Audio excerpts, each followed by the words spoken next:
Most small entrepreneurs try and get customers to make sales. Bigger entrepreneurs try to make sales to get customers. And the difference is one person is all about trying to get to the money as fast as possible. What do I need to say to get this person to say yes? What do I need to say to get this person to buy, right? How do I get the money? The other way is how do I make some sort of exchange so that I can now create a long-time relationship with this customer and continue to provide value over time. One has a compounding view and perspective on time and value, and the other is short-sighted. And I can tell you the difference between the people who are millionaires that I'm friends with and people who are billionaires that I'm friends with. This is probably one of the most fundamental differences. And so I was talking to a friend of mine who's worth over $1 billion, and he was saying, if it's not going to grow on its own over time, it's not worth doing. And I really sat with that for a second, and it was like, if you put in a one-time effort, this is how people who are the ultra-wealthy think. If you put one-time effort into something and it compounds over time, then that is an enterprise or product that they want to continue to invest in. On the flip side, if you have to consistently show up and consistently promote and consistently get out there and sell and do all this stuff, then what ends up happening is that the product itself is not good enough, right? Because people in and of themselves are not referring business. Need motivation? Watch a top 10 with Believe Nation. Hey, it's Evan Carmichael, and I make these videos because in my first business, I quit on my business partner. I was making $300 a month, and I didn't have the motivation to keep going. And the thing that got me through was studying the stories of entrepreneurs who've had massive success. And I hope that in sharing these stories with you, you find the motivation to keep going. And if I'm being honest, I still need the stories for myself today too. So today, let's learn from one of the best, Alex Hormozi, and my take on his top 10 rules of success. Enjoy. Let me give you 3 questions that really changed and hopefully will alter your perspective like they did mine around product and service. And so the first is, if I have an existing product or service and I were to make it 10 times more expensive, so really think about the price. So, or you can say $100,000 or $1 million, whatever it is, right? Just huge number. And if that's how much I were charging for it, what would I need to do? What would the experience need to be? What would the product need to deliver in order for it to be worth that much? What happens is you start thinking in a very different type of mindset about how much value you have to create, right? And so that is the first question that I ask. There's 2 more, and the third one's my favorite, and I'll get to in a second. The second question I ask is, if this product that I have cost 1/10 as much as it does right now, but I had to make it better than it currently is, what would I need to do? What one-time assets would I need to create that would consistently provide value that I could do at scale, that I could do profitably? Right? So first question, if this were 10 times as expensive or $100,000 or $1 million is what I charge for my product, what would it need to be? What would the experience need to be? And what value would I need to deliver in order for it to be worth that much? The second question is, if it were 1/10 the cost, but I had to make it better than my current product or service, what else would I create or do or make in order to facilitate that outcome? And the third question, which is probably my favorite, which I think underpins the entire ideology that I'm hitting on here, is if I had a business and I were only allowed to sell one more customer, and the rest of the growth of my business had to come from that customer without me asking, as in that customer's experience was so remarkable, was so positive, was so amazing, that they alone had to, on their own volition, tell other people about my service, what would need to happen? What would need to happen to create that experience? And when thinking about all 3 of these product frames, I like them because they kind of hit on different aspects of the product. The first question, which is the $100,000 or the $1 million question, hits on value, which is how do I create the most value in the product itself? The second question hits on the profit of the product, because if it's 1/10 the cost and I have to make it better, this means that I have to do high margin, one-time investment type things to make the entire product more valuable, right? So that hits on profit. So first is the value of the product. The second is the profit to me, right, as a business owner. And then the third question hits on the experience, which is what's the customer experience, which is everything else that surrounds the product that we're selling or service that we're selling, right? What is the experience that has to occur in order for this customer to become a raving fan, that it's so good that they remark about it. They cannot help themselves but remark about it. And what's interesting is that every super wealthy person that I know pretty much exclusively talks about product. And usually the really small people that I know only talk about promotion. And promotion should really only exist to get your product right. And then once it is right, then you can juice it and then let it go and take care of itself. And the reason that it's so important, at least in my opinion, is that if you think about the 6 ways of getting customers, right? And if you don't know what those are, it's paid media, Earned media, so paid media is advertising, right, and promotions. Earned media is followings, right, if you have any kind of organic following. The third is through your contact lists, so people on your phone and your email list, et cetera, that you already own their contact information. The fourth is through manual outbound, so that's DMs, cold emails, cold calls, cold all of that stuff where you reach out to people. The fifth is through affiliates, so partners who can promote your stuff. And the sixth, which is the most powerful and the only one that compounds, is word of mouth. So think about that for a second. Every of the other 5 ways of acquiring customers is not compounding. Those are linearly scaled, right? It means if you double the amount of outbound people you have, you double the amount of customers that you get. If you double your ad spend, you might be able to double the amount of customers you get. Sometimes it's less than that, but you get the idea. They scale relatively linearly, right? Whereas word of mouth, referrals, which is the 6th way of getting customers, is the only one that compounds. It multiplies rather than is additive.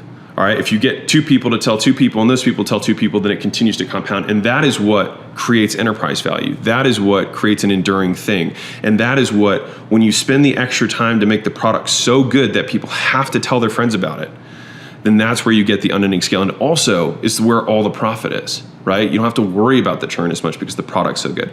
You don't have to worry about the negative reviews because the product's so good. You don't have to worry about customers bad-mouthing you because instead they're telling their friends about how good you are. And this has been one of the shifts that has been most helpful for me. And honestly, when I look back on my own trajectory, how much I talk about promotion in the beginning of my career versus now I talk so much more about people and product. The real nuts of this is that everything that the ultra wealthy do is compounding. It grows with time, where time becomes an asset instead of a liability. And if everything you do, you have to go out and get more business, go out and get more business, go out and get more business, right? It means that it requires effort every single day. Whereas if you put a lot of front-end effort, which is the investment, which is the patience, right, to make the thing that much better in the beginning, then it will pay you in dividends over time. And most people skip that step because they just want to make the first sale. They're just trying to get a customer to make a sale rather than trying to make a sale to get a customer. Rule number 2, focus on your niche. There was a tweet by Leila, my wife. She said, stop listening to people about how to play the game who've never been anywhere but the sidelines. And the problem is, too many of the people who are watching this right now, y'all are on the sidelines and have always been on the sidelines and are trying to pick a niche to get into to sell how to do the niche. Well, that's dumb. You've never done it. So a lot of times people are trying to skip to a higher leverage opportunity without having done the requisite work of understanding the niche, which is why the Y Combinator people look for, if you want to make a software in the payment space, we'd love to see that you have experience in the payment space, because there's so much stuff that you don't know that you know when you actually spend 3-5 years doing something in an industry. You understand the lingo, you understand the avatar, you understand the problems, and you can see opportunities if you have an entrepreneurial hat on. There's always problems in every industry, which means there's always opportunity. And fundamentally, business is just solving problems that exist and making sure the math makes sense. That's literally it. It's where is there a problem? How much do they think this is a problem? And is there a way that I can solve it and charge for it? That's it. That's really all that business is. And really, how well you solve the problem is going to dictate how much virality your business has, because if you solve it really well, people will tell people and your business will grow, right? I think the problem that a lot of people have is they didn't know how to make an offer, right? Is the fundamental thing that is the beginning of building a business, is you got to know what you're selling. And so that was a problem for a lot of people. And then people got that problem solved, and then they told their friends, and the book sold 100,000 copies in 6 months with no promotion. And so I'm sharing this because I couldn't write a book on offers without having made a ton of offers. And I feel like there's too often people who are trying to focus on a niche who've never actually done the thing in the niche. And this is really, really rampant in the internet space because everyone's trying to take a shortcut to get there when they realize, when I'm telling you right now, you're never going to get there because you're not good enough. You're never going to get there because you're not good enough. You have to do the rocky cutscene. You have to eat the shit for a period of time so that you can get the reps in, so you can put your time under the bar in, so that you can actually get good. And before you are good, you will suck. And you have to accept a long period of sucking, and you do enough volume that eventually you'll suck so little that you'll actually be good. And then at that point, then you'll actually have a real decision to make, which is, I'm actually really good at this thing now that I've learned. Do I want to teach it to other people, or just want to do more of the thing that I'm doing, right? Because a realtor can then just grow a team of 100 realtors and own the entire thing, which is what I'd recommend this guy do, right? Rather than have an agency that does it, right? And so this is kind of where I think the problem is that I had another question that was sent to me on Instagram, which is hey, how do I solve churn? Because a lot of my clients aren't getting results. And I'm like, well, duh. He's like, no, he said, how do I scale from 10,000 to 100,000 a month when I don't have a lot of testimonials? I was like, You're not good at the thing that you're supposed to be good at, which is why you don't have testimonials, which is why you're not going to $100,000 a month. Like, he's making the goal $100,000 a month rather than being good.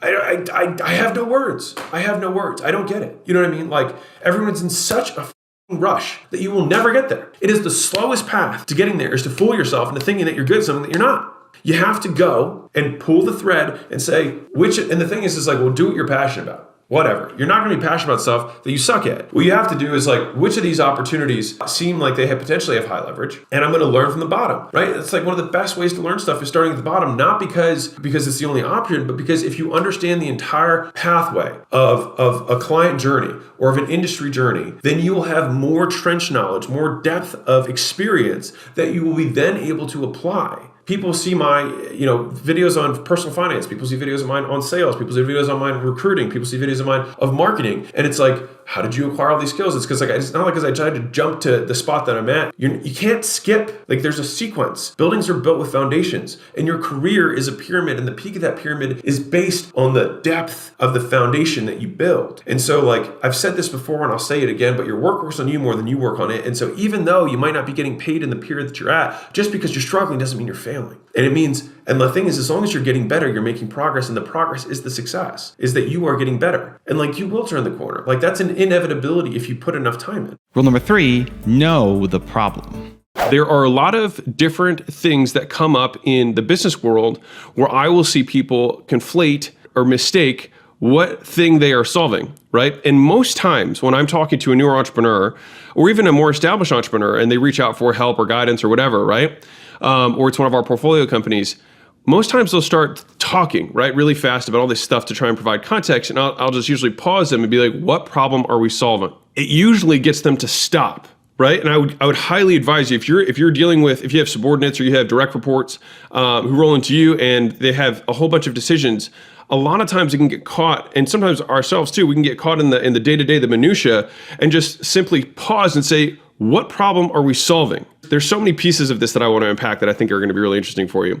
But the first one is, when you define what problems you are solving, you might even have to ask the question, is it a problem? When some people are like, well, hey, we're getting, customer service complaints. It's like, okay, understood. Is this something that we believe that we can reasonably eliminate? Is this something that is catastrophic to the business, or is this something that we can kind of try and improve over time, through systems and process, right? And so a lot of times people misprioritize problems because they perceive them as threats to existence, when in reality they are a course of doing business and things that we can consistently improve, right? Especially if you're newer. You're starting out, of course your product's not going to be perfect yet, right? You're just getting going. But you improve these things rather than thinking, I have to stop everything to fix this problem, right? And so the first frame shift is that most people think in terms of like, I have a problem to solve rather than a dichotomy to be managed, as in these are two things that will always exist. All right, I will give you a different example of this. Actually, this will be a fun one. The reason we will probably never have people who are all happy about a tax code is because you cannot have both fairness and equality. Equality means everyone pays 10%. Fairness means the rich people pay more than the poor people. That's fair. This is equal. Both are ideals. And yet, somehow they're not the same thing. And yet both are right. And so because of that, we will always have this conflict. It's the same thing between justice and mercy. Both of them are ideals. Both of them are right. And yet somehow they're conflicting. And so we see these situations, and this is why I'm trying to hopefully give this to you, because the more I started to recognize these patterns, the more quickly I could recognize them and then identify them and then either dismiss them or say, oh, it's another one of those, right? It's a pattern recognition. It's like, oh, you guys are spending all this effort trying to solve a problem that is unsolvable. This is a dichotomy that must be managed and will never be eliminated. And so I think my goal with this video is if I can help you get out of these little mental hamster wheels, it's been incredibly valuable for me. All right.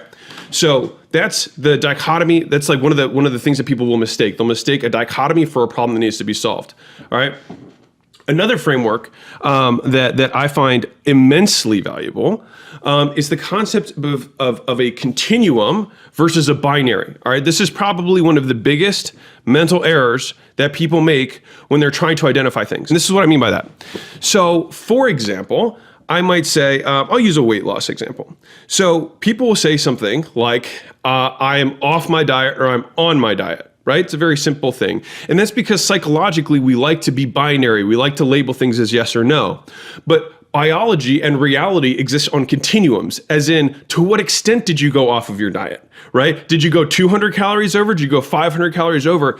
And even though it is, quote, more difficult to think in this way, it is also more accurate. And so our brain uses binaries as placeholders for decision making to store data, right? When in reality, when you start storing all these binary decisions, they start adding up and you start getting more and more inaccurate, if that's a word, on your decision making process, because you're actually basing your decisions not on facts, but based on binary shorthand that your brain saves. And so that is one of the biggest mistakes that I see all the time in thinking in entrepreneurs and really in anything in general, because we like to have that shorthand. It is easier, right? It's easier to say, I fell off my diet, or I am diabetic, when the reality is, it's not whether you are diabetic, it's how diabetic are you, right? Kind of interesting. I stole that from Dr. Cashy, but I just love that. Who's my closest friend? He's a biochemist, and we talk about this stuff all the time. Point being, if you can think about this within, I'll give you a business example. So if we have a binary where people are saying yes or no, which is, let's say, Facebook doesn't work.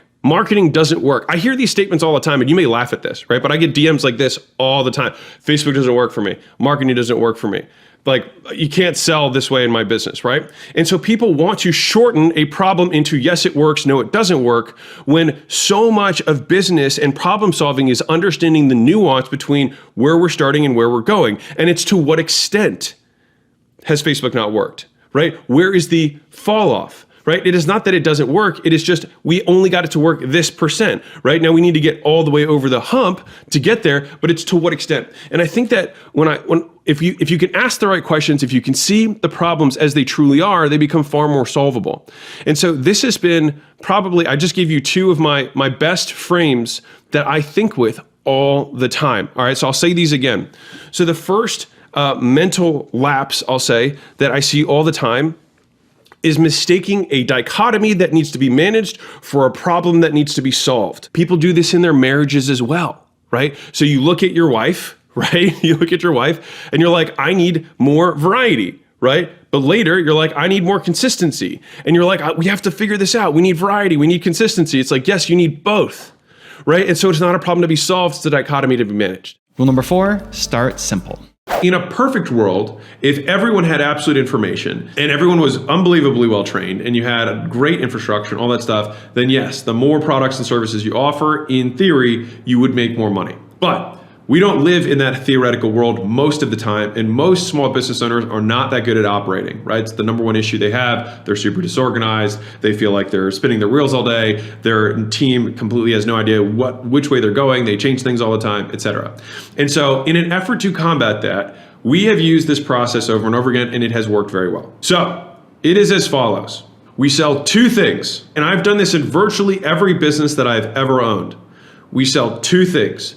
2 products or 2 services, and this is once we're going from 1 to 10 million. All right, 0 to 1 million, you sell 1 product, 1 service, 1 avatar. All right, that's it. 1 channel, 1 product, 1 avatar. That's it. All right, but once you're going from 1 to 3-ish million, and you're trying to go to 10, you introduce the second product line. And so here's how this works. If you have 2 things that you sell, you'll have a front end thing and you'll have a back end thing. We can still have a massive accommodation in the buying curve based on the payment terms that we introduce. So for example, people will look at their monthly expense more than the total contract value. That's a huge money hack. I'm giving you right now. This is a wealth hack. This is something that will make you a fortune in your life if you can properly understand this. People do not look at the length or the total contract they're signing. They will only pay attention to what is it going to cost me every month, because no one is good with their money. All right, so they only look at the cash flow expense month over month over month, and they just think, can I make it happen? Yes, cool, I'll sign. They don't think about the total contract value. For you as a business owner, the contract value matters almost more than anything. So I'll give you a quick hack on this. Total side note, tangent for you, life hack.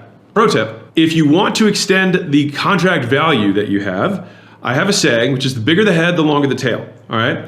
And so what that means is the more you can get someone to pay up front, and relative to the upfront cost of signing up or what they paid down, the lower their contractual recurring payment is, the stickier it will be. So I'll give you an example.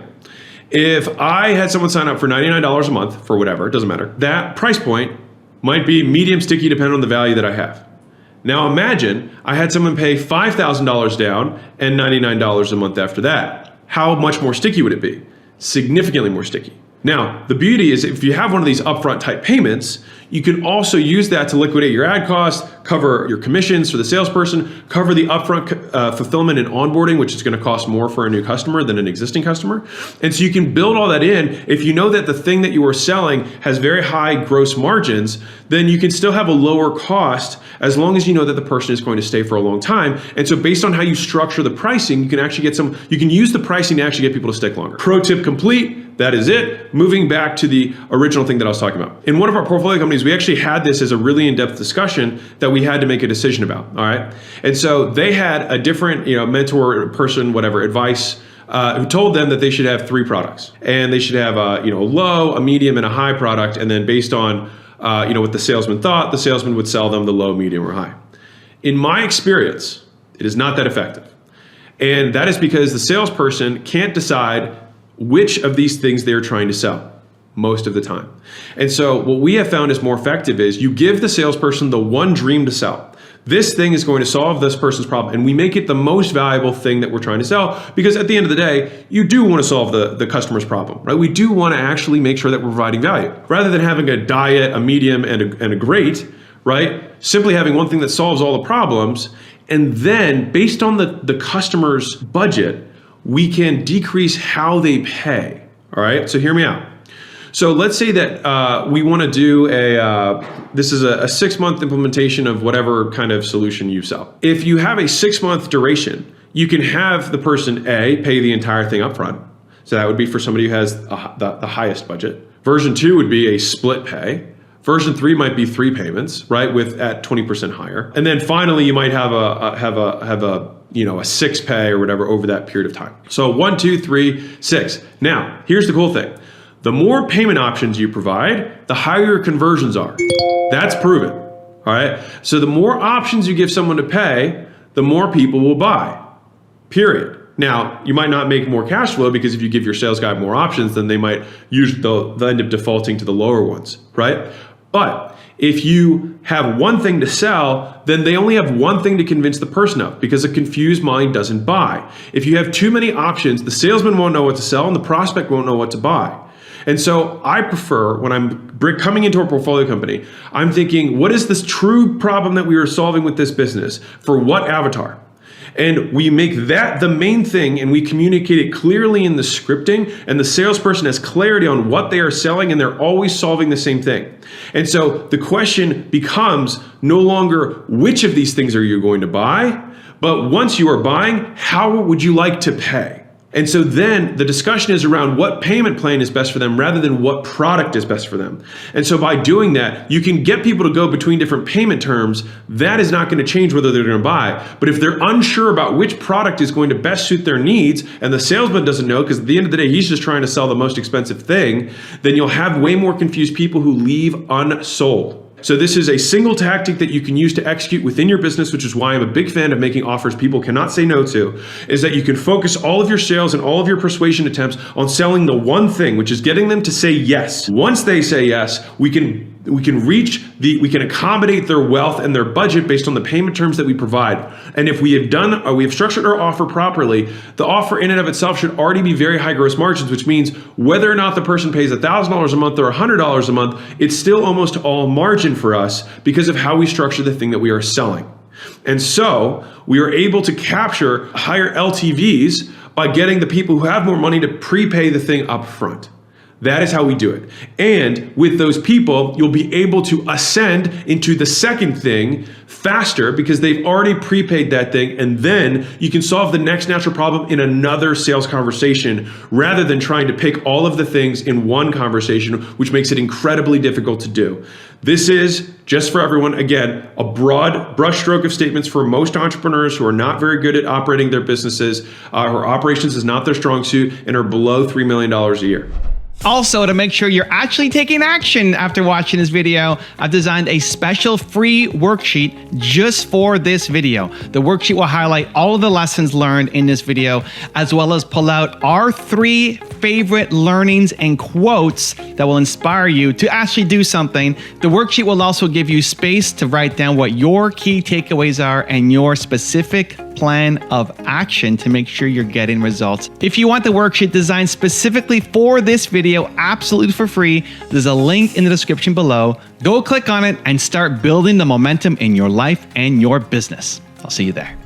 Rule number 5, ask the right questions. I say this because all of us, right? I do this all the time, right? And this is going to be a repeated theme because it needs to be repeated, right? We need to be reminded more than we need to be taught. That is a saying that we have in my world, and I will pass it on to you guys, Mozi Nation. We need to be reminded more than we need to be taught. Do the boring work, repeat successful actions. And so if he's gotten to this point, or if you've gotten to a point in your business and it has plateaued, the question is, has it plateaued because this is true? Like the only reason a business should plateau that is reasonable, that is not your fault, is that you have reached the total addressable market, as in you have saturated the total market of that thing. So for example, if you were selling dog food and every dog within this, maybe you sell a specific type of niche of poodle food, right? You've gotten, 70% of poodle owners to buy your food and you can't grow any more beyond that. Right? Well, that would be reasonable, but then you'd obviously just do a different type of dog, right? You'd hop verticals, right? So there's not even a reason, but it would be the only potentially rational reason would be that your market has changed. So a different example is a friend of mine owns a company that does newspaper advertising. All right, so they actually help newspapers translate their advertisements into digital products, which is pretty cool.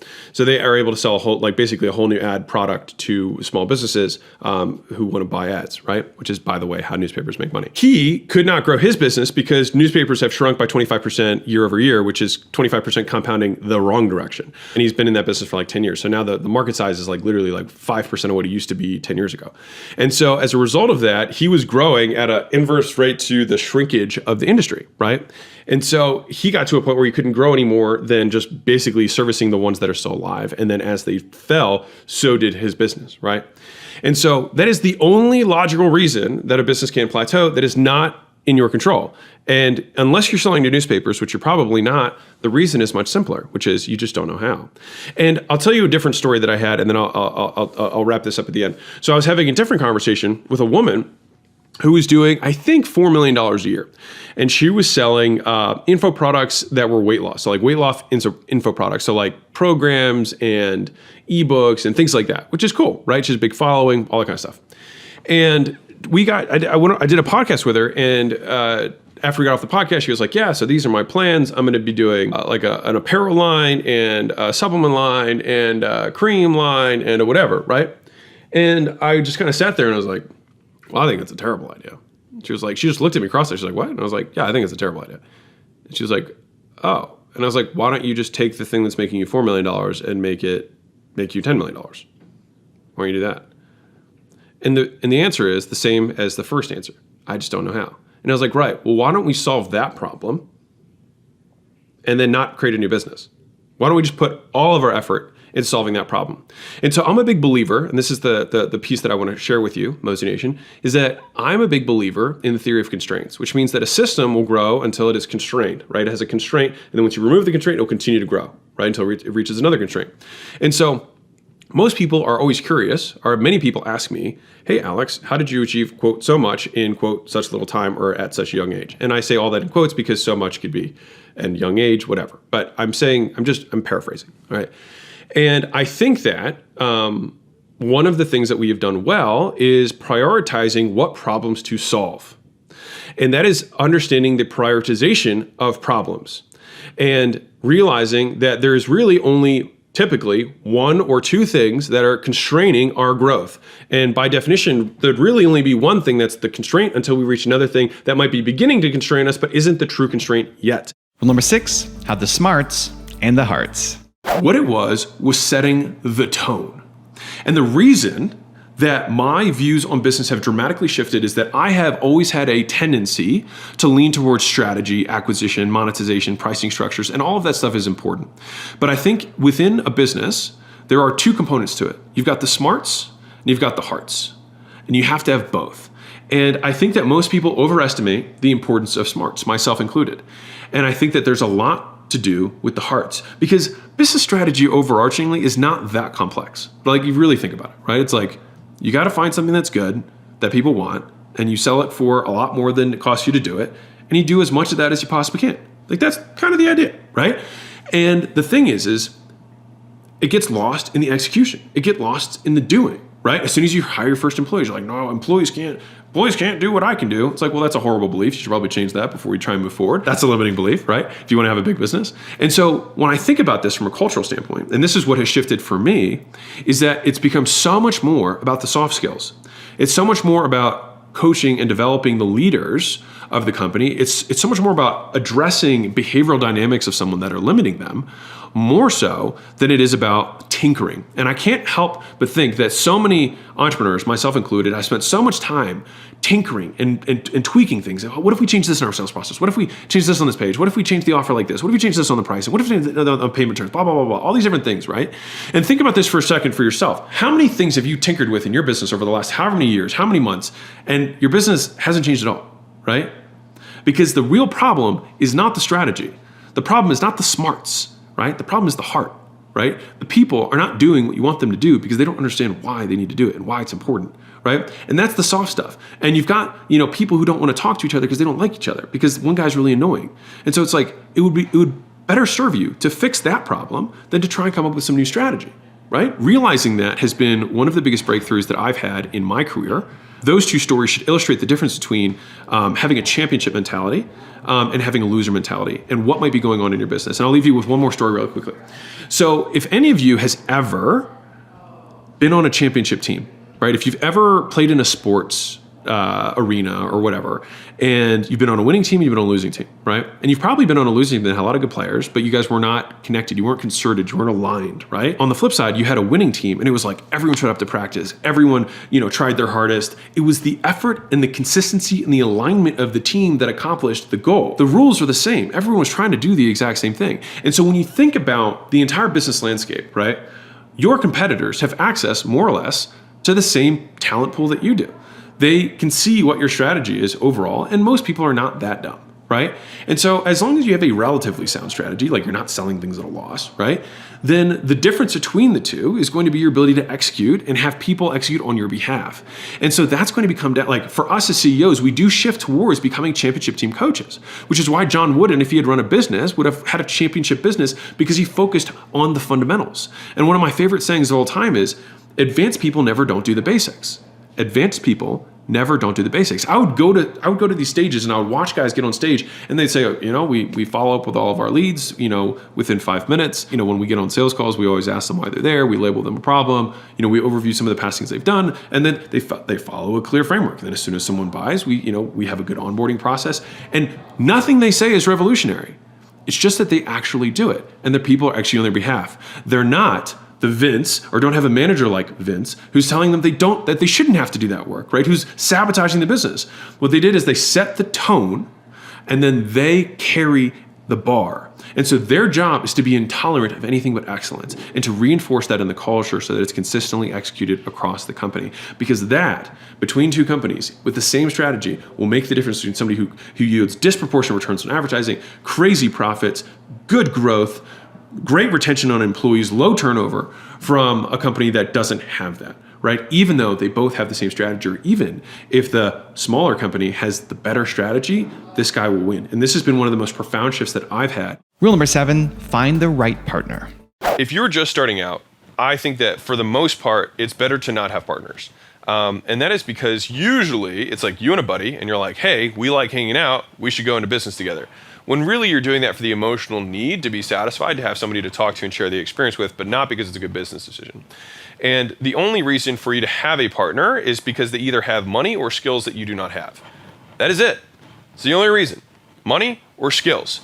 That's it. And so if you both are entrepreneurial people and you're both, love selling and love marketing and you're very promotion oriented, which many entrepreneurs are, right? If that's you, then if they're that way too, then one of you is not required. And you have to really face that. So if you both like the same stuff, you both shouldn't be in business. You both have your own businesses and just talk about your own specific businesses, but not team up together. It almost always fails. Like literally it almost always fails. And so that's the first one. The second thing is that those jump into bed together partnerships, don't have step number 2, which is you don't have a contract, you don't have terms, you don't have an agreement. And the reason is because you're so afraid of like messing up the vibe. We don't operate that way. You will when it gets up at the end.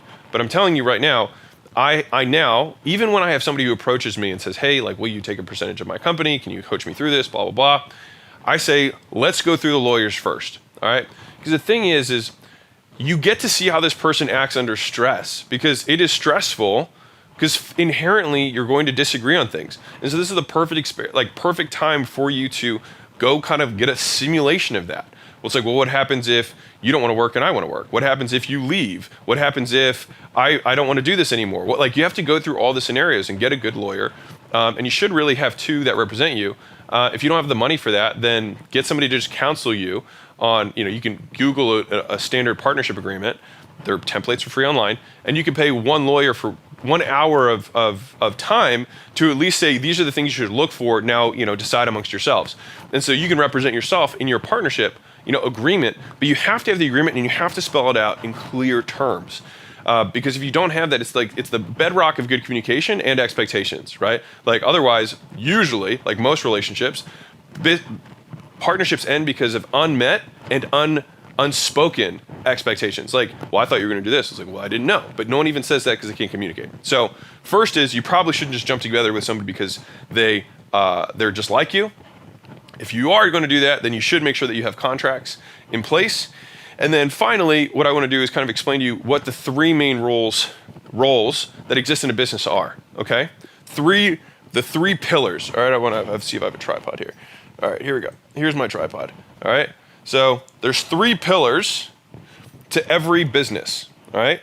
The first is acquisition, which is the rainmaker, or somebody who's going to bring in business. So that's marketing and sales, all right? Acquisition, the money getter, all right?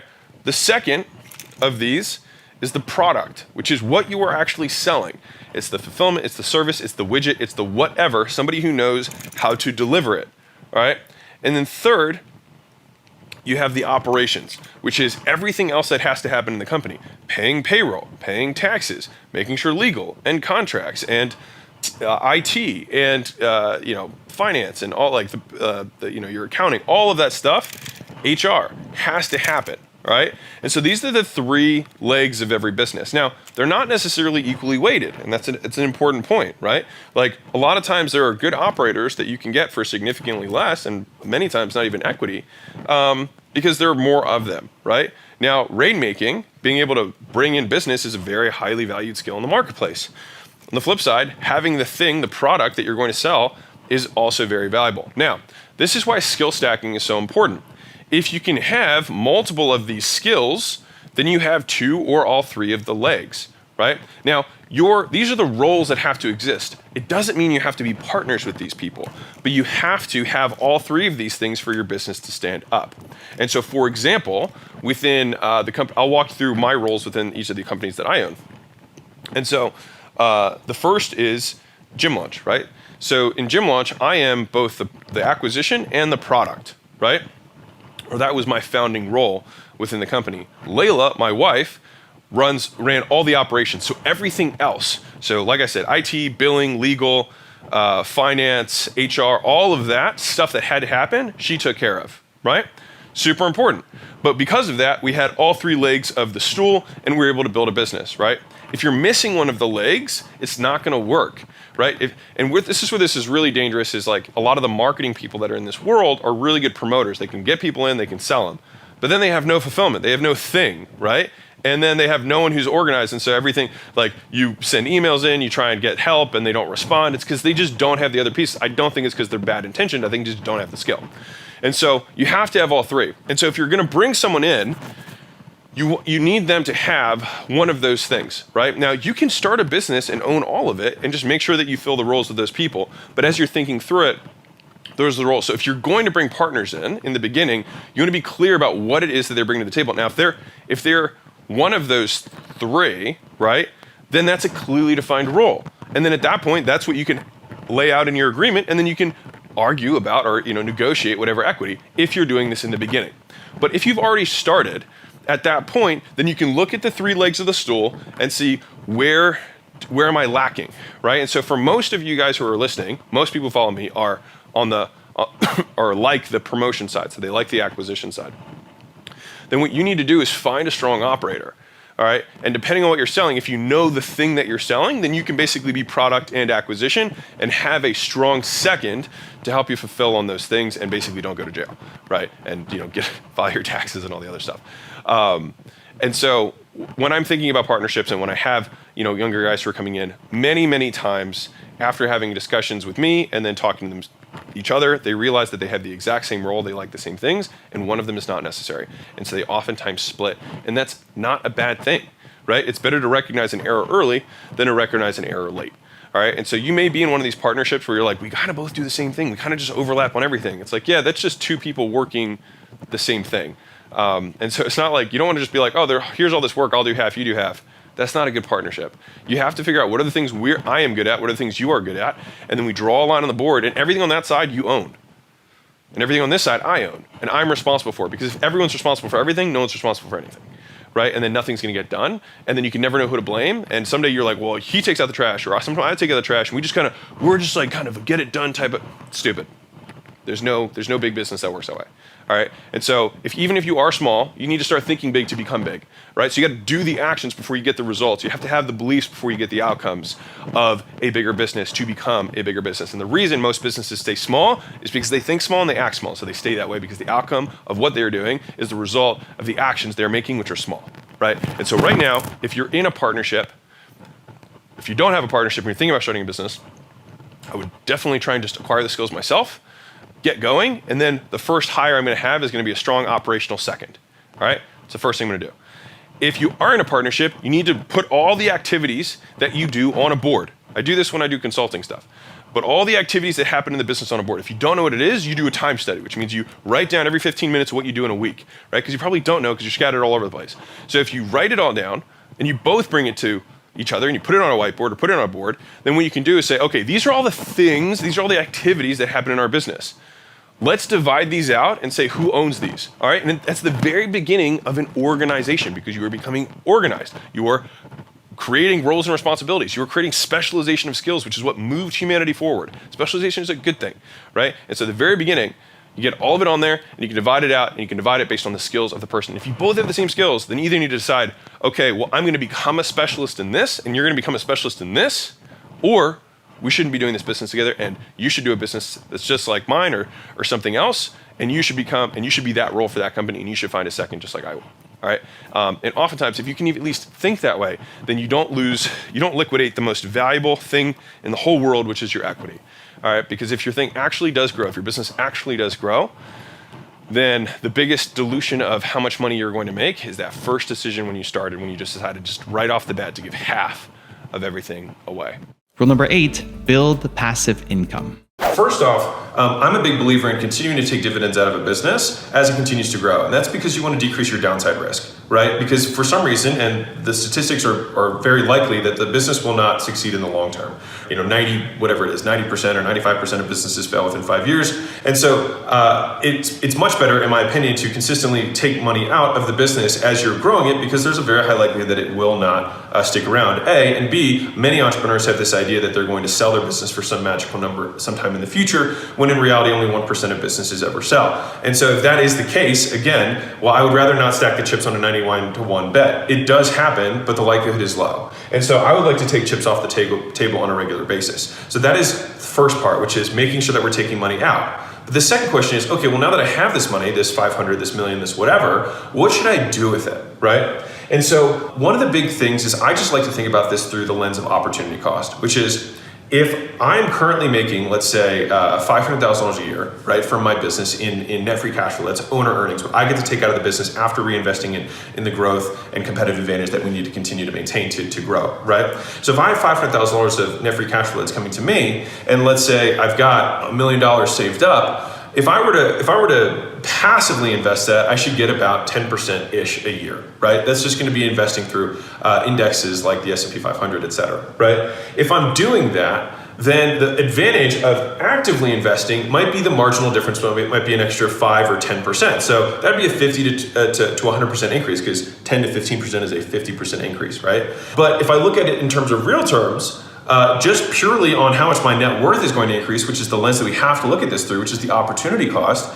If I were to spend half of my time thinking about actively investing, because it will take up half your mind space, I promise you, because I've done this mistake before, I made this mistake before, then what happens is your active income will fall at a disproportionate rate compared to what your money is making you. So I'll walk you through a numbers example. So let's say you've got that $1 million and you can get 10% a year, which is 100 grand on 100% passively, right? But the additional 50% or $100,000 a year, $50 to $100,000 a year, which would be 5 to 10% of that million, right? You could get through actively investing. Well, if you're currently making $500,000 a year from your business, do you think it would be reasonable to take half or 25% of your time to go chase that when you could probably get your income from 500 to 750,000 in the next year, 500 to $1 million? And so for me, that was always the opportunity cost of actively investing, which until my wealth became so large that I felt like it was the opportunity cost of the money that I should be making by paying more attention to my money was going to outpace my income, which it's still almost not there. And so for me, that is why, as for entrepreneurs, it's my belief that A, you should be ripping out cash on a regular basis because that's downside risk protection. It's not your upside. It is downside protection. It's the fact that what if my business does not succeed? As much as I'm a big believer in being optimistic, you also have to face reality and confront facts, which is the likelihood that this particular business that you're on, I've had 13 businesses that I've started up to this point, and now I own 8 more. The likelihood that the business that you start is going to be the one that you finish with is extremely, extremely, extremely low, right? Extremely low. And the likelihood that you're going to sell that business for a big number is extremely, extremely, extremely low. And so you take this money out and you put it into the S&P or you put it into an index because it is passive and you can put it there, and the idea is that you never have to think about it again. Now, the amount of money that you should keep in cash, in my belief, is you should have about 6 months to a year's worth of normal living that's saved up in cash. And that's just so that you can sleep well at night, and that's it. The other thing is that when you invest that into indexes and whatnot, you can always take a loan against those assets if you wanted to start something big. So it's not like it's illiquid when it's there. You can take loans against those assets at 60 or 70% loan to value, meaning if you have $1 million in assets in the S&P, most banks will give you 60 to 70% of that, or at least 50, right? Depending on the stocks and in your history with them, et cetera. That they'll give you basically for free, right? They'll give you at 1% or 2% money that you can go and reinvest in starting another business or buy a piece of real estate or whatever, right? And so for entrepreneurs, it is my belief that you should be investing most of your time and energy, or almost 100% of your time and energy, in growing your income, growing the main vehicle you have, but extracting the money and putting it into a low brain vehicle that's not active, that's passive, that's truly passive, not real estate flipping, that's not passive, right? Truly passive. If you're in crypto, right, or you have some speculative stuff that you want to get into, it's probably taking up way more of your attention than it should be, and it's actually going to make your main income suffer, which means your net worth will grow more slowly than it otherwise would. So it's all about the opportunity cost of your attention. All right, now I'm going to put this special note out here for employees. If the primary objective of the employee, in my opinion, is to increase how much your income is. And so all of yours, and this goes for entrepreneurs too, the initial parts of your investment should be growing to increase your skills, because that increases your basis. That increases your basic income that you can continue to yield from the marketplace based on your skill set. And so this is where I think people step all over dollars to pick up pennies. If you were saving, $500 a month, there's nothing wrong with that. But I would be actively investing that $500 or the $1,000 or $2,000 a month in the beginning into making my skills more valuable, because I know that if I do that, in 2 years I might quadruple my income. Because that's the thing, is that your ability to earn is one of the greatest investments. That's not just a billionaire saying. It really is. You get, if you develop the skill of selling, which might take you 2 years, you can go from making $60,000 a year to $250,000 a year or $500,000 a year, which puts you in the top 1% just by earning that one skill. And so if you can develop that skill, it is worth the investment, and most investments in self-improvement are so disproportionately low that it is worth the investment. Even if there are courses that you only get a handful of things from, you are still, as yourself an asset, more valuable. At the end of the day, you are the source. You're the source of where all the money comes from. So it's like when people don't invest in themselves, it makes no sense to me. I've spent every dollar I possibly could gaining access, getting mentorship, getting coaching, getting programs, buying courses, buying books, and doing that stuff because I'm the source, right? And if I can improve me as the machine that generates all the flow of income, then the rest of the stuff becomes easy, right? And so first and foremost, you have to invest in that. After you have an excess of that, Then start pulling the dividends out of the business that you have and investing those things that are passive, not active. And then at the point where your net worth from your investable assets, what 10% of that net worth growth would be is in excess of what you make per year, then at that point it makes sense to start shifting your perspective towards managing wealth and growing wealth rather than growing income. Rule number 9, stop limiting yourself. A lot of people struggle with this, which is they believe that they are inherently bad at things because they are not good at them. And I think that that is an incredibly dangerous belief set to have. And so what I want to do is kind of break that belief set down to hopefully break it for you. So I think one of the most valuable beliefs, because, in terms of building on success, in my opinion, first you need to develop skills, then you need to develop character traits to make sure that you do those skills. And then you have to make sure that your beliefs are correct so that you can open up the world, right? But the beliefs are kind of imbued throughout the entire process, because if you don't believe you can acquire a skill, you never will, right? If you don't believe you can have a character trait, you never will. And so I was having a conversation with a friend of mine who's looking to, switch career paths. She's trying to figure out, she wasn't making as much money as she wanted to make. And the issue that she was dealing with, she's like, she just doesn't have a valuable enough skill set, right? And she's like, I want to make this much money. And I was like, well, you're never going to do that doing what you're doing, right? And I was like, have you considered learning how to sell, right? I mean, because if you sell, you have a far, if you still have the desire for security, but if you know how to sell, you can, pretty much write your own paycheck if you know where to look.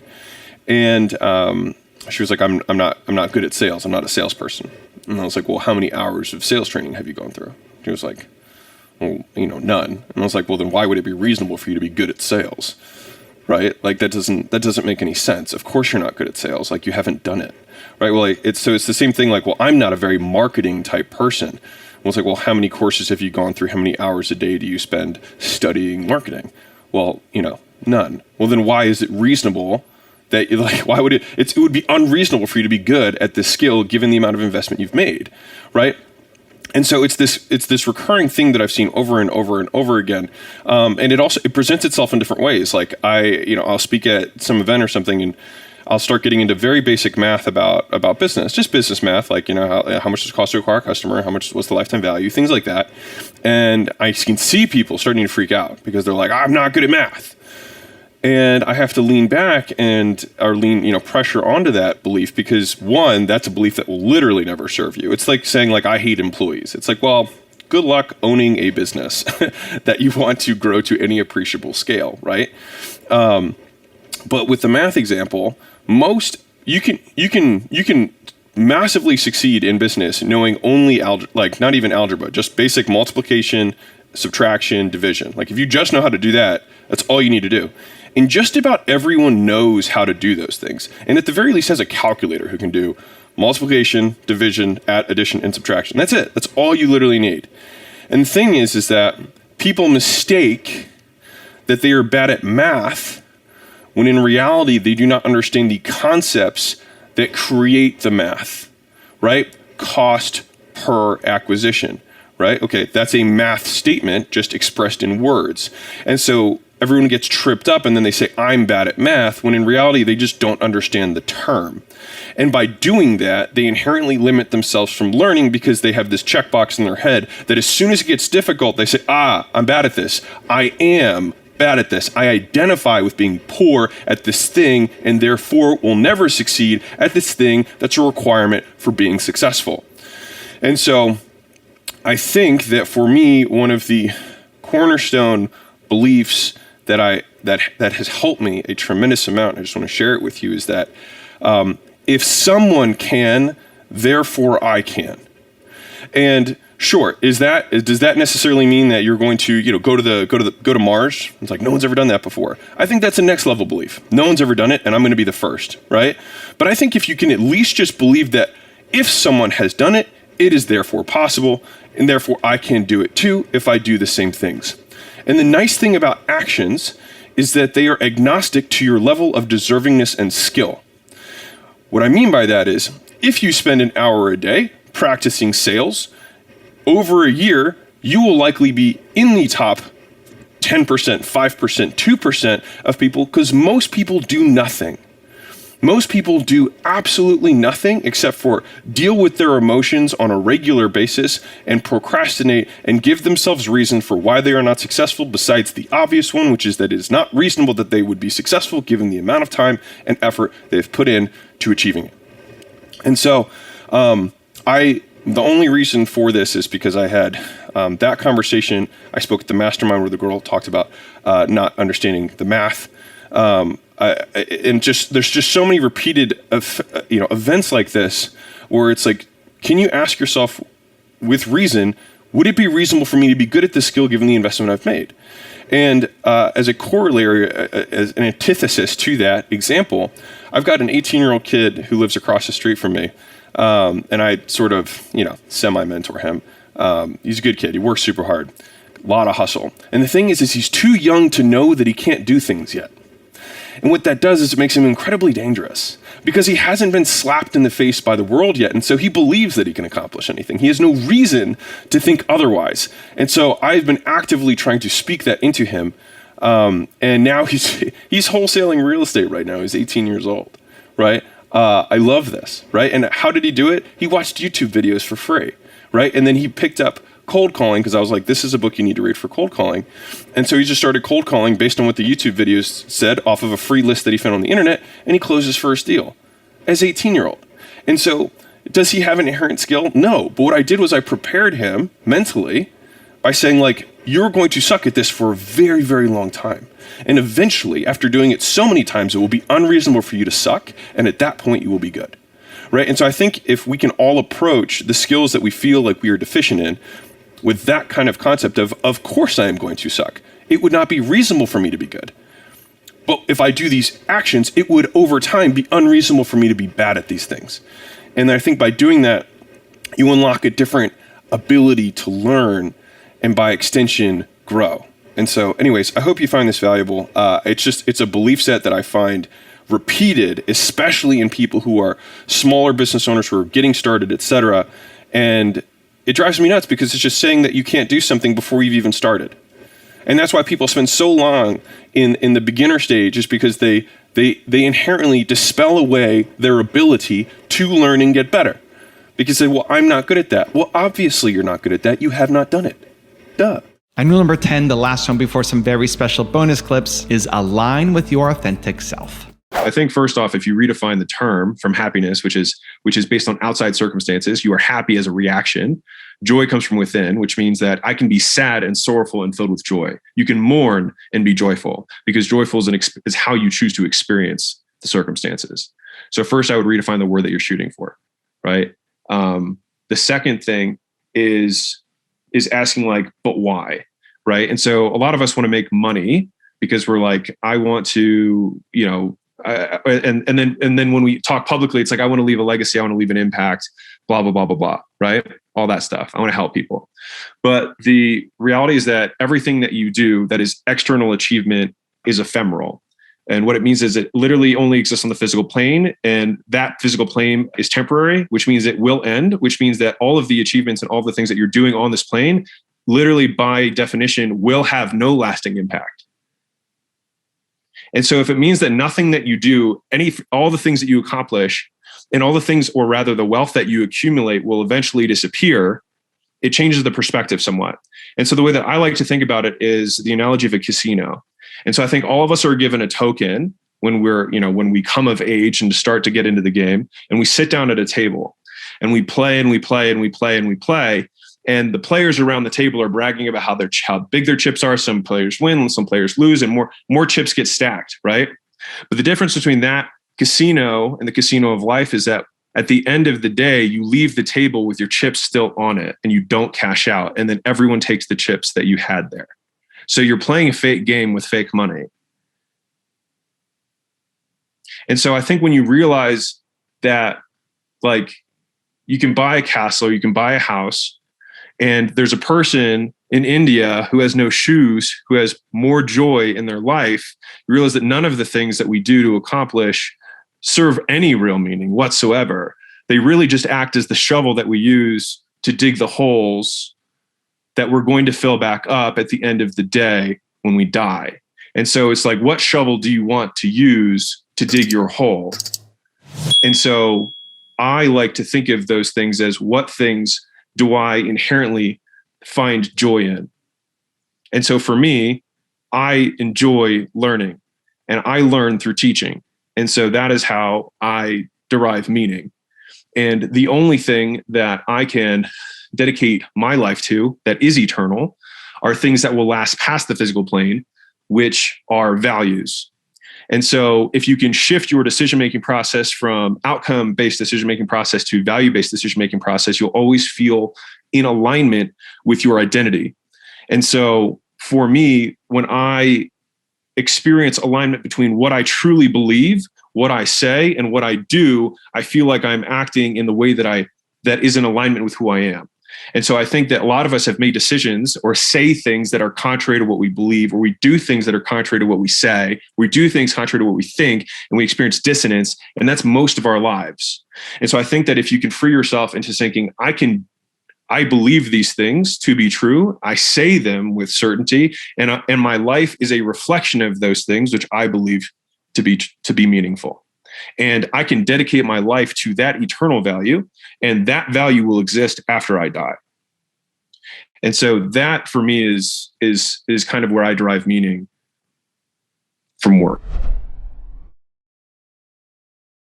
We think that for some reason we are doing something wrong when we are not self-caring, because it is bad to not self-care, because we should, we must, or else, or what? And the reason this pisses me off, the reason that I made a tweet that went viral this morning about this, is that weekends are new for humans. They're not even 100 years old. 1929 in England is when the first weekend got passed by a union. And it's because people hated what they were doing for their life. And so if you want to truly give self-care, then stop hating what you do every day. Novel concept, I know. Stop hanging out with people that suck.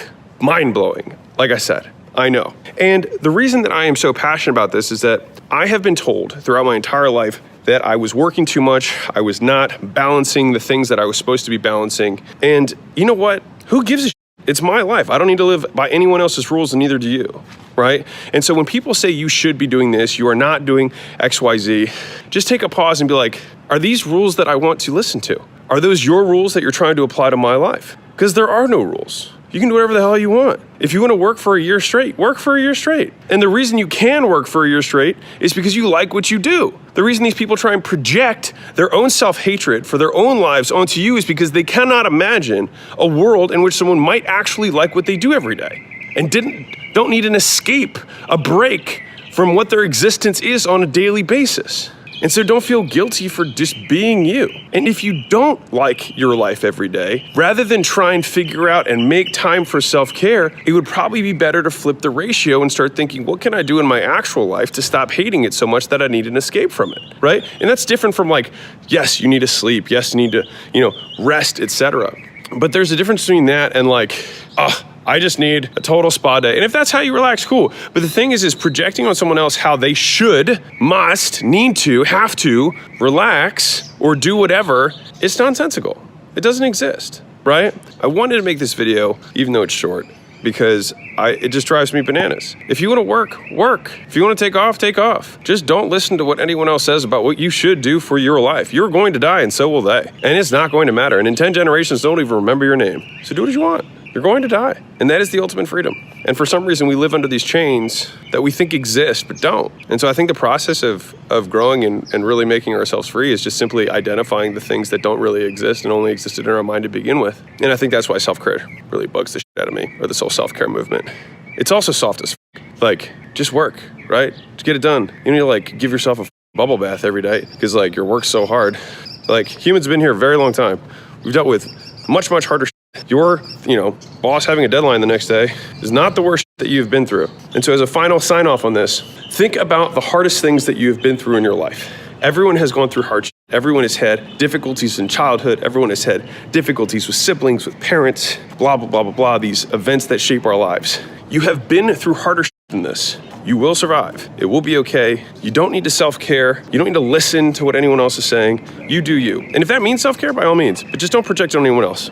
Most business strategies are not complicated. Find something find something people want, charge a lot of money for it, and deliver that thing really well, so much so that they tell other people about your product. It's not overwhelmingly complex to consider. The execution is difficult, but the concept is not. And so a lot of people think they're going to win on strategy when they're starting a business, when you could have two people who have lawn care companies and one person has a lawn care company worth $1 billion and one person that can barely break $5,000 a month. It's not because the strategy is significantly different, it's just the execution. How is it that an entrepreneur or two entrepreneurs can start at the exact same time and one can get 10, 20, 30 times faster? Or when you start over again, you can always skip these steps to get to your level of incompetence. My theory around this comes down to pattern recognition. And let me explain. It's not just pattern recognition from the perspective that you have strategies or something that you're recognizing, but actually patterns in people. And so I'm going to give this a quick story to drive this point home. I have struggled for the last decade to find an assistant. And so it's one of the things I'm actually, a little embarrassed about, but I've gone 0 for 7 on assistants. So much so to the point that I almost kind of gave up just even trying to find an assistant. And until recently, every time I had an assistant, it just always right off the bat, it just never felt like right. And I always was like, yeah, maybe it'll get better. And they just never really did. And the problem was that I didn't know what it looks like when it's right. And so in the videos that I talk about, I use the term ideal scene. I don't know what the ideal scene of this dynamic looks like. When we are scaling companies, right? And I'll tell you what I found out there in a second, but like when we're scaling companies, what we have to do is pay down ignorance tax of knowing what ideal scene looks like, which is where speed comes from, having people who have outside eyes look in who already do know what ideal scene looks like, so you can skip steps faster. And so I'll give you an example of what this looks like in real life. Like for me, in the role of executive assistant, thank God that like for me, it wasn't a necessary thing to continue to grow the businesses. Now that I have one, I don't ever really want to live life without one. But the entire time I kept bringing people in. I didn't know what to look for. We do hiring, we do a hiring process. We do an onboarding and training process. They never really got up to speed, or we never really got in sync. And then I'd slowly kind of fall away. There would be distance, and then it became kind of awkward. And then I would end up having to cut the relationship. And so in this instance, we immediately synced up. I really like the person. I trust the person, and they are so proactive in all aspects of my life that I just sit down and start working. And then she places things in front of me. I'm like, hey, I got 13 minutes. She's like, cool, do this. And I'm like, oh, I've got, 18 minutes here. She's like, cool, do this and do this. And every time I'm done, I'm like, hey, what else should I do? And she's like, boom. And so we meet based on the priorities that I have. And then she has this big stack and knows how long every one of these things takes, because I talked to her about how long I think the task will take. And then as I have openings, we slot it in. So it's like I wake up and I'm just crushing work until the end of the day, because I know that the amount of time that's been allotted for each of the tasks is the appropriate amount of time. And if I do finish early, I get another task done, right? And so we can crush stuff. When I started in this business, I took every single sale, and it was because I was so afraid that somebody would waste the opportunity. So if you have that fear, I understand where you're coming from. Second, when I had my first sale that was not me, I just had this emotional breakdown, because I was like, oh my God, this could actually happen. And I promise you, if you haven't had it happen yet, you will when it does, because you realize that this business can actually work without you, and other people can make it rain too, right? And then I'll tell you a quick story that illustrates the next point that I'm gonna make. So as I, hired some salespeople, now that first salesperson, were they exceptional? No, but they were able to get the job done. Later on, I had my first kind of like killer. And his name was Mario Negretti. And he came in, I don't know, a year into the business. And he so quickly was able to assume the sales role. And to show you how laughable this is, he started, and I was about to start training him, and some lady walked in the door, and I was like, hey man, like I can take it. He's like, no, I'm good. He's like, go do your thing. He's like, fitness, nutrition, accountability. Okay, I'll figure it out. And he ended up closing this first lady who walked in the door for paid in full. And I remember walking in like completely dumbstruck. I was like, he didn't even know what the pitch was. But she walked out giggling, happy, so excited to start. And what that moment taught me was that it is good to train salespeople, but it's better to take great salespeople and then just point them in a direction. And so this has informed a lot of the thinking that I have around talent in general. And I'll tell you a couple of frameworks that have informed this. But like, if you look at Harvard doesn't produce the smartest people. They select the smartest people. And then they put smart professors in front of them, but like the base level of intelligence of everyone who's at Harvard is already exceptionally high. And so like even if the teachers at Harvard were not exceptional, the students are, and they would be successful independent of that because their selection is so ridiculous, right? And so if we can think about our own companies that way, and especially if you're in the service business, like look at the biggest service companies out there. Like look at McKinsey, look at Bain, look at BCG, look at basically a lot of the finance world are service-based businesses a lot of times, right? And they're able to do that because they create such a pool to select from that they are able to skim for the best talent, right? I heard this quote from Esther Cathy, who's the founder of Chick-fil-A, you win the championship in the draft. And so it was such a belief that they had about picking the right people, even more so than training. And I would say that I have moved in that direction of a little bit more nature than nurture when it comes to roles, specifically sales especially. There are certain characteristics about building rapport, about having certain, dynamics or energy, whatever you want to say, that like Mario Negretti, when he walked in, he had all of these things and he didn't even know the pitch, but he won that sale off of just pure rapport. And so if I'm going to allocate the same level of time to training somebody, I might as well start with somebody who has a much higher base, because I could spend 10 hours to take someone from a 2 to a 4.5, or I could spend the same 10 hours taking someone from a 6 to a 9. And the thing is, I'm also going to get more bang for my buck in terms of my hours of training with somebody who has a natural proclivity for selling compared to somebody who does not. What's interesting about this, and this is just like my observation, is that you just have to be willing to talk to more people in the recruiting process. I will say, like from a recruiting standpoint, there's two kind of things to look out for. If you cannot pay super handsomely based on your price points, which you need to maybe fix later. But like, if you can't pay super well for the salesperson, then you need to look harder and you'll need to interview more people and you'll need to probably run ads and use your network. If you can pay well, the best salespeople are already employed. And so it comes down to recruiting those salespeople from other sales jobs, ideally from companies just like yours, so that they already know a lot of the things coming into it. So it decreases the ramp up time for them, because all we're really doing is swapping products, and the actual sales cycle, the type of sale, is it a transactional sale? Is it a long sale? Is it a software sale? Is it a coaching program sale? Whatever it is, right? There's so few variables that we're changing that they can immediately jump and go, which also allows you to make a judgment on their proficiency faster. And so as a quick side note to this, because this is something that I've given a lot of thought, if you look at the top salespeople and sales trainers, and this is going to drive home the point that I was making earlier about it being much of it being born, all right, is that if you look at the top people who are in the space, you look at Jordan Belfort, right? You look at Bradley, you look at, and some people would say me in terms from a selling perspective. All the guys that I know who have taught sales were exceptional salespeople day one. Bradley started selling cars when he was 18 years old and was the top salesman at 18 years old when he started. And he was like, I just found something I was really good at.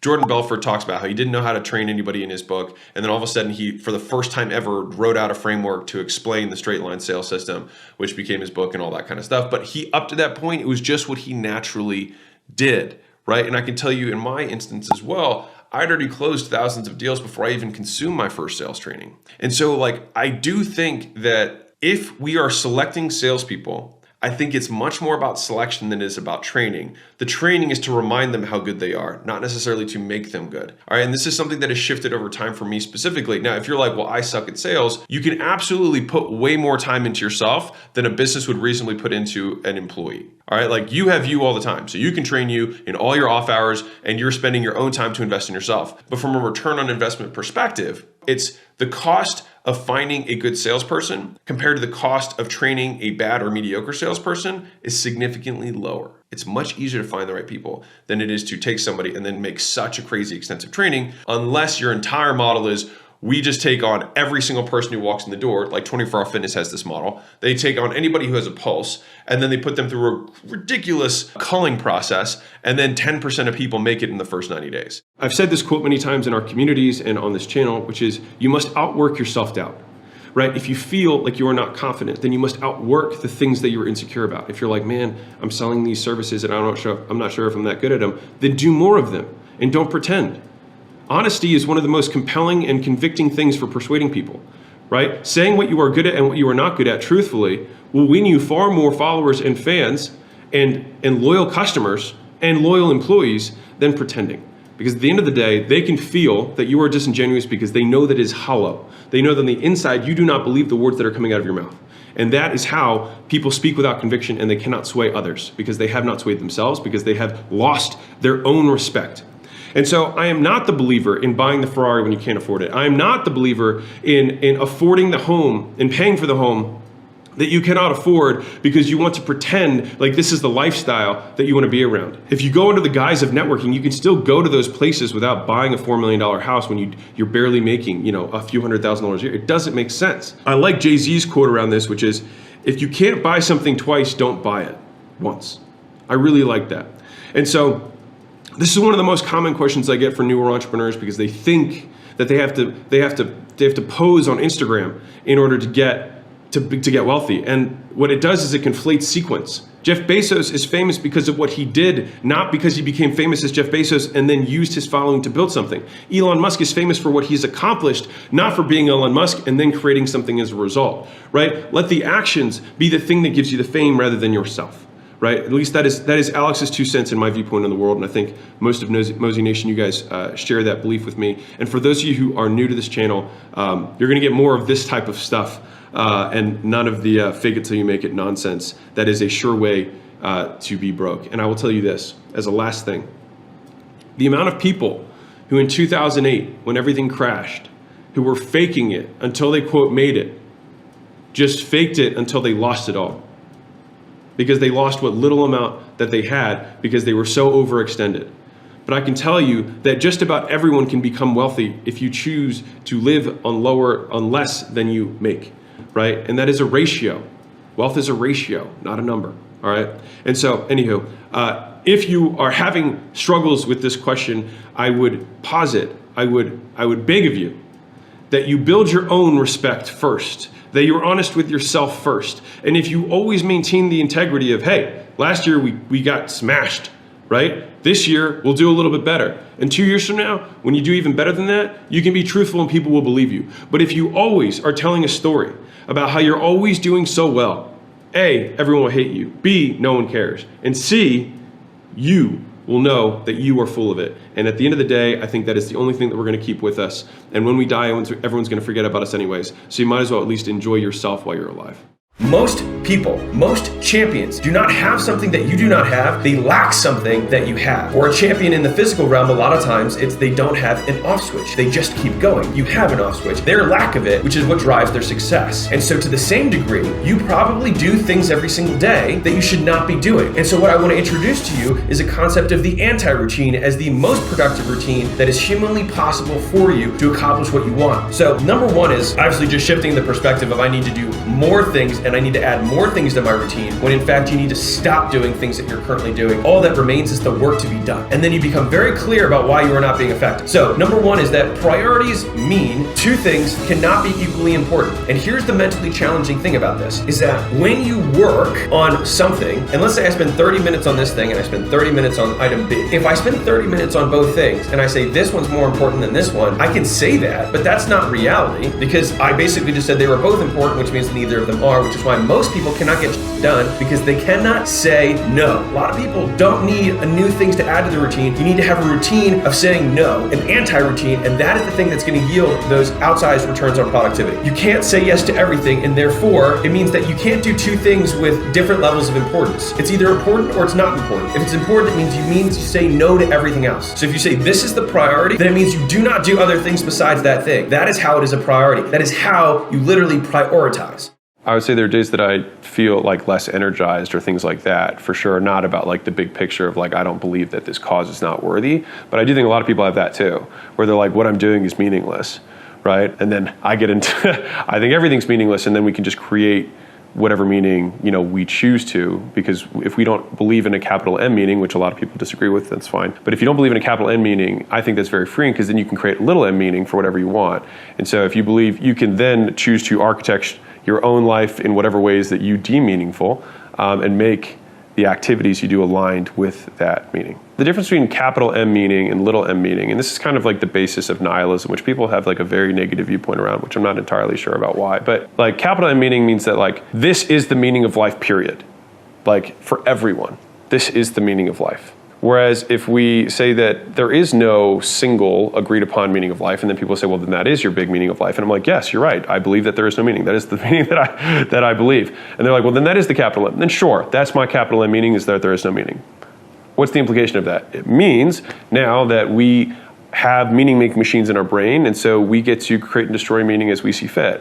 And so if we choose an activity and we deem that goal meaningful because we think it's more interesting or it energizes us, then we can ascribe meaning to that and do more of it. And what's nice about not having capital M meaning is that that can shift, right? That might be good for a season, and then it can shift. I will say that the downside of not having capital M meaning, which I consider to be religion off the shelf, is that it's more difficult because you have no one who's saying, here's the big box of rules, you can read it, and then that way you don't have to make the decisions about it. But I think it's more difficult, but ultimately more rewarding if you have reasoning behind why you believe what you believe. Because then you have to independently come up with your own conclusions about those things. It also makes it malleable so that if you get new data or new evidence, then you can change your mind, which a lot of people, again, have difficulty with. But like if you change the information, then it would make sense that if it materially changes the outcome, that the way that you believe about something should change. And I think a lot of people identify with their beliefs as a part of themselves rather than as what I prefer to call them, which is assumptions, because they work the same way. What's the difference in belief and assumption? Not a lot, right? The only difference is just what we call the word. And so assumptions are based on things that we've observed, and then we assume something as a result. And so I would say that beliefs are just assumptions, but when you call them that, they become less tied to your identity. If you have an assumption, you don't say, you challenged my assumption. It's like, well, yeah, you challenged my assumption. Oh, that's great. I was assuming this. It must be this. And then they become much more flexible, and then we don't tie our egos into them, and I think ultimately it serves more people better in the long run. A lot of people, I would say, mistakenly think that the number one resource is time, right? Everyone's like, time is money, time is money, time is money. And I would argue that that's not necessarily true. I would argue that attention is money. That is the golden resource. So the billionaire friend that I have, he's actually been helping me on the new endeavor that we are launching to our gym lords soon, which I think will change the industry. Anyways, he's been helping me with that stuff. But like, here's an example. On his phone does not ring unless you are already a contact that has been whitelisted. His phone doesn't ring. He's impossible to reach. The more successful, the larger your company grows, the more you scale, the more you need to scale. And the only way to scale you is because you do have a finite amount of attention. And so what happens is you have to decrease all of the other things in your life that drain attention, because you can have as much time as you want, but if you're not there, you're not potent, you're not able, then you can't get anything done with that time that you're supposedly allocating, which is why a lot of people end up in this in-between state of always everywhere and at the same time nowhere, right? And so they're everywhere, but they're not paying attention to anything.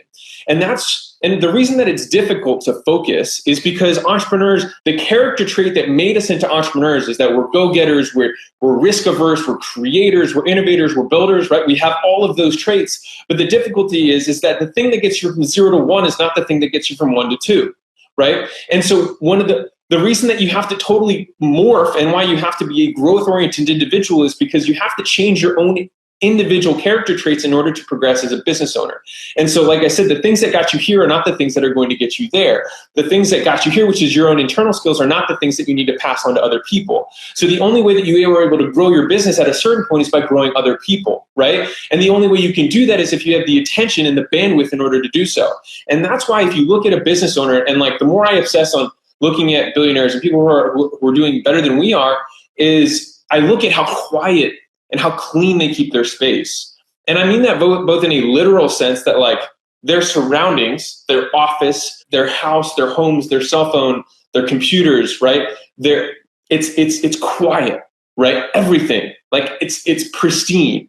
And when you talk to these people, there's a certain amount of tranquility that's there, and they just have very low tolerance. And it's not that they're trying to be impatient with you or impatient with the world. It's just that they understand that they have they're operating at such a high level that there's so many things that are demanding of their time and attention that they can't. And so they have to forcibly remove themselves from so many different situations. And I'm going to give you an example. So one of the people that I'm somewhat mentoring, right? They had 4 businesses, and this is something that happens so many times. Like you want $100,000 coaching? This is what happens in $100,000 coaching sessions. And I'm being honest with you. What happens is someone who's coming in, usually doing between $1 and $3 million a year. can't get past a certain point, right? And the reason they can't get past is because they only have so much attention and they have it spread between 4 or 5 different cakes. That's when the gym owner has 4 gyms and is making less money than they did when they had 1 gym, because the amount of attention that they can allocate to one facility has gone down so much that with fixed costs, they basically are breaking even, right? And so the same thing happens. Now that entrepreneur is probably making $1 to $3 million in gross revenue, but not taking anything home because they don't have the attention to actually put onto things. And so in order to grow, you need to do less. In order to grow, you need to do less. And that comes from both delegation and also choosing what not to do. The better you get, the better the opportunities that you have to say no to. Imagine the level of opportunities that we have now. I'm just being honest. So imagine how many things we could do or try and JV with or do a partnership with or whatever because of the distribution network that we have and the trust and the goodwill that we have with the gym owners that we have in our network, right? A lot. You know how many people cold message me like, I have an opportunity for you. I'm like, really? You have an opportunity for me. And so the better you get, the better your opportunities you have to say no to, which is why becoming a higher and higher and higher level entrepreneur is more and more difficult because it requires discipline. It's not about doing more, it's about doing less because we innately want to do more. So doing more of your own internal characteristic, if that was what it took to be more successful, then everyone would be more successful because it would be something that does not take effort because that is something that we already do. It's like, man, I outwork anyone. I've got all this work ethic. Cool. That gets you from 0 to 1. It's not going to get you any further than that. So stop identifying with that. It was something that I used to identify with. I was like, I'll outwork anyone, I'll blah, blah, blah, whatever. Like that was something that I used to think about. And it was a character trait. It was an identity thing. And the more you grow, the more you realize that your identity needs to be fluid because what it needs to be is exactly what it needs to be at that given time of development. Because the character traits that I'm going to have to emphasize in a year are going to be different than the ones that I have to emphasize now. The skills that you need to learn, like delegation, leadership, those are things that are not the things that take you in the beginning. You have to be independent. You have to be hustling. You have to be grinding. You have to be willing to put in the work because no one else will do it for you, especially if you have no capital to start, which most of the people who are on here are in that situation. To reel this back in, the number one thing that you have to be paying attention to is where you are paying your attention, right? Like you spend attention. That's why they call it paying attention. It's because it is a resource. And most people don't pay attention to that, right? And so one of the things that a lot of people don't know about me, this one's going to go long. Some of the things that a lot of people don't know about me is that I, for 9 months, paid a coach to teach me one thing, which was to manage my attention. It was to teach me how to think. And so for 90 minutes every single day, all I did was talk about what I was thinking about. Think about that. Every day, I paid attention to where my attention was. And when I did that, all of a sudden, my business blew up, right? And I realized that I had toxic relationships. I had toxic relationships with parents. I had toxic relationships with friends or pseudo-friends, things that were taking my attention, past things that I had on my mind that I knew I had not handled.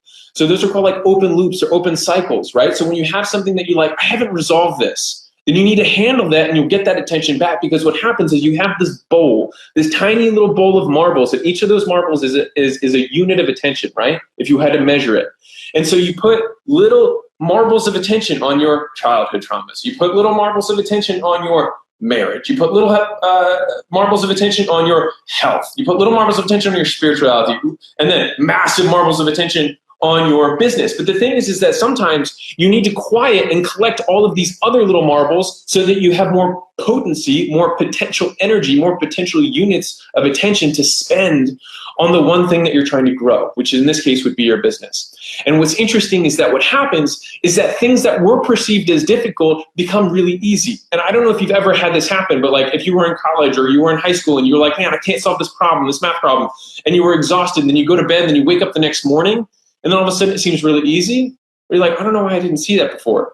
Because attention gives you the ability to see, right? Like if you think about wisdom, right? Wisdom is an ability to see what other people cannot see, right? Two people are presented the same situation. The wiser person sees things that the other person doesn't. And how can you see better? You see better if you have more ability to see, which comes from your most valuable resource, attention. How much horsepower do you have? And so look at the things that you have in your life right now. Like if I see someone who has a messy relationship life, who's got a messy love life, who goes out every weekend and gets trashed, right? Like I can tell you, billionaires don't do that. That like the whole Tony Stark like vision of the entrepreneur is a farce.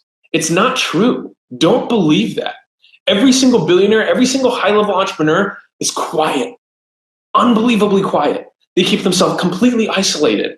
They have a bubble around them of layers of protection. They're like for me, it's me, and then there's Leila, and then we have our COO, and then we have our executive assistant team, because we have a team of EAs at this point. We have 4 who work the next level. There's no one who has direct access to me, including our employees. No one does. And that's because it would disserve you guys, our gym owners, if everyone had access to me. The reason that I don't respond to Facebook messages is not because I don't want to. It's because I literally can't. And if I did, I would be disserving everyone, because then my attention would be split, because someone can't generate leads in their market or whatever. You know what I mean? Like, because these little things that are perceived as huge issues to you in that moment, because you have a little bit of attention, you have so little left that everything seems like an explosion. But when you have lots of capacity, big problems seem small, and small problems seem big. And it sounds reverse, because what you do is you start seeing that all of these things are attention drains, and you just say, I don't want to play anymore. And you stop playing.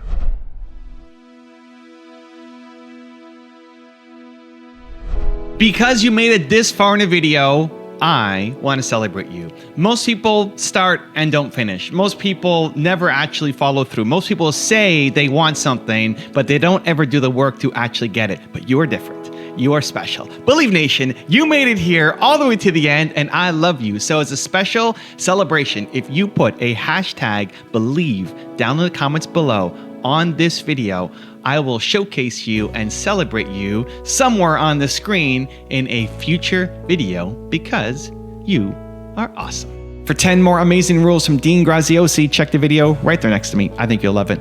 Continue to believe, and I'll see you there. Listen, don't wait for permission from your husband, from your parents, from your children, from anyone. Remember, God gave it to you, not them. The universe gave it to you, not them. You see, I really believe sometimes our subconscious